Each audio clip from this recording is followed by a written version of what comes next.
je découvre les principes de persuasion à la base de la manipulation selon le sociologue Robert Cialdini. Le premier principe est celui de la réciprocité, qui implique le fait de devoir rétribuer chaque avantage reçu et créer un sentiment d'obligation envers la personne qui nous a offert quelque chose. Cette règle est importante dans nos interactions sociales et permet d'éliminer les inhibitions naturelles aux transactions. Cela peut être exploité à notre désavantage, par exemple par des vendeurs qui nous font une grosse requête suivie d'une plus petite pour nous pousser à faire des concessions mutuelles jusqu'à arriver à un accord final. Il est donc important de s'en prémunir pour éviter de se sentir obligé envers les autres.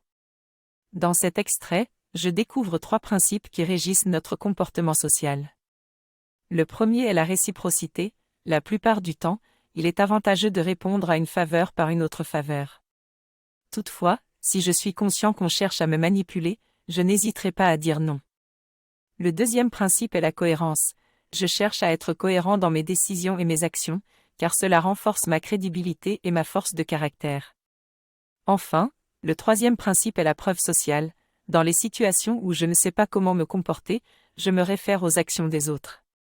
Cela peut être une bonne stratégie, mais pas toujours.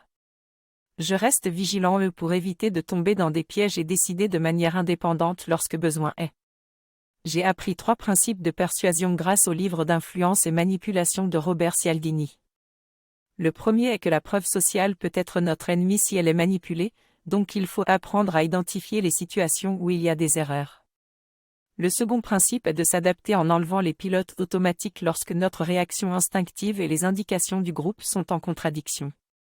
Enfin, le troisième principe est de faire face à la manipulation de certains publicitaires qui nous poussent vers des conclusions erronées. La semaine prochaine, je découvrirai les 3 principes restants que sont l'autorité, la sympathie et la rareté.